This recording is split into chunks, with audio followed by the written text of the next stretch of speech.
All right, man. Troy, we were spoke on the draft. Let's talk about it. Thumbs up the video, share the video, subscribe to the channel, the subscribe button, it's the bell icon button. Hit all notifications, increase your chance to get notifications. We go live and drop a video. Um,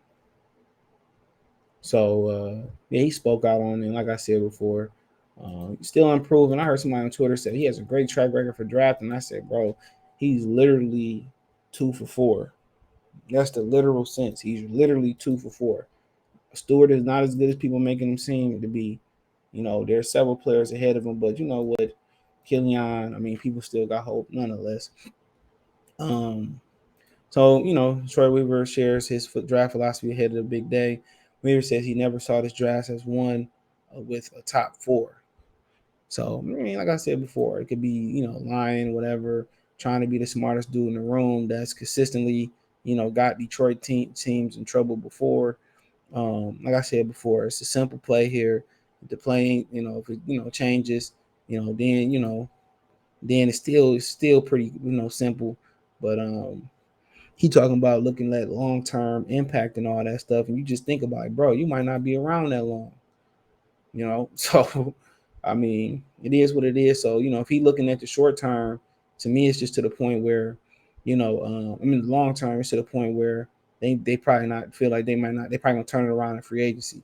He said fit is easy because we are trying to draft the right person. Weaver said the person is going to fit in the basketball fit in the basketball.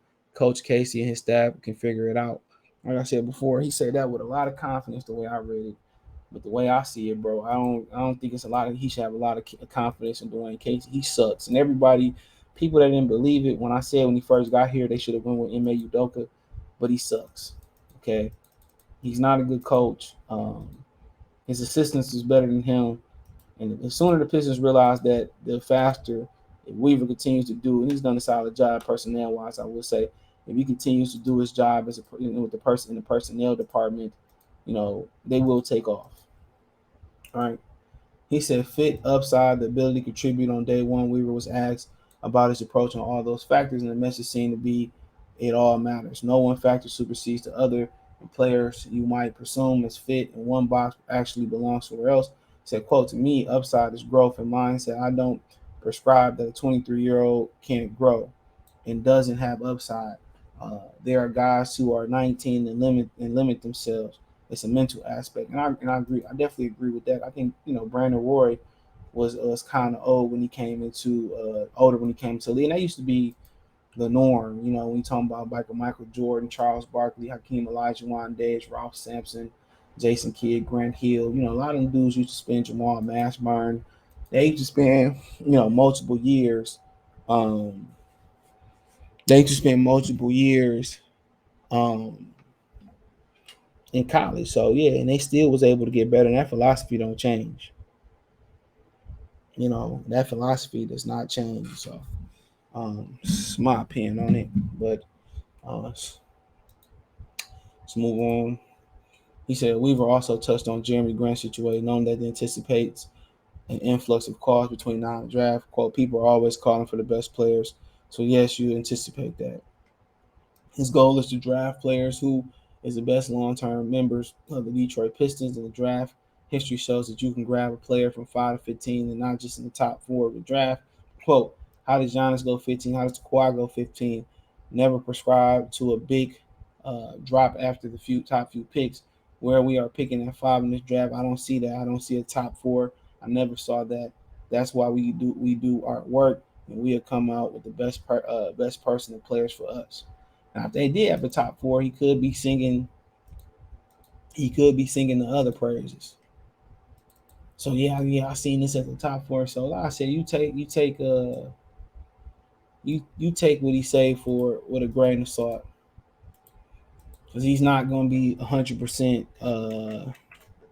He's not gonna be 100% transparent. So don't forget that. It's not gonna be 100% honest. He asking every question. I can see it now. I even see the video of it. Quick. You know, precise. He's not gonna tell you all the tricks that he got up under his sleeve neither. So, um, but like I said before, and maybe he honestly don't see it that way. Maybe that might be why most people anticipate him, getting back in the top of that draft and grabbing somebody else. So um, he said we were followed up by noting that noting from the team's perspective at 5, there are 7, 8, 9 guys in the draft. So he said if we're going to do a quick dirty speculative list that could include Shaq, Paolo, Jabari as an anointed top 3, then we can create a Jaden Ivey, Keegan Murray, Bennett, Matthew tier to put us at 6. Who could be the final 3 players? Could it be the young Shaden Sharp, G League standout, Dyson Daniels, sharpshooter, AJ Griffin, a huge upside player, play in Tari Eason, draft nerd, darling, Jeremy Shokin, or the mammoth big man Jalen Durham. Weaver certainly isn't telling, but his confidence in the process and willing to put in the work until the final moments leading into a submitting pick and goal is to build a winner. Detroit quote, we want a team on the floor that the city identifies with. And that's blue collar, scrappy, exciting, flamboyant, all types of things. So um so we'll see, man. We'll see. Like I said, Detroit teams be so secretive, and then at the end of the day, still be trash. The Lions been known for that since I've been born. Always trying to hide their true intentions, and then it don't nobody care. They always got the. I'm not saying this about Troy Weaver or Brett Holmes, but in the past, they always seem to have the smartest dude in the room syndrome. That's what it kind of always been to me. Been with me, It's kind of been like we the smartest people in the room, and we this, we that, and the third, and and that's what it's kind of like. It's always been, and that's kind of like where they kind of picked up. Oh, we the smartest person in the room. We know what we doing, and at the end of the day, then down the line they get fired, or not too soon down the line they get fired, and it's like, damn, we didn't know what we was doing. So, I mean, that is what it is, but yeah, I mean, that's what they said. He said, let's see if we can find something else. Any other sound clippings? He said, the Detroit News charge you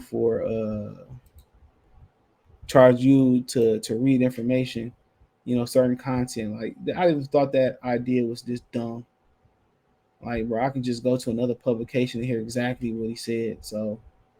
Um, so you can hear exactly what he said, but so you can watch the news and hear exactly what he said. But so so that's pretty much what he said. He said Troy Weaver isn't worried about a fit with the 5th overall pick, but Jaden Ivey sure sounds like a fit. The Pistons, I could compliment Cade.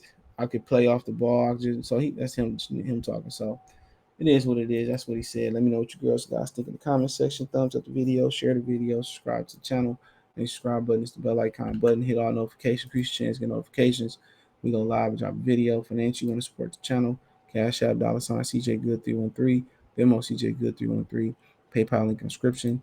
I appreciate the love and support. Hit my link tree. You can find me on Twitch, Twitter, Instagram, Spotify, Anchor, Cash App, Venmo, PayPal, the whole nine. Um, but yeah, let me know what you girls and guys think, man. Link tree is the first link in the description. Appreciate the love and support.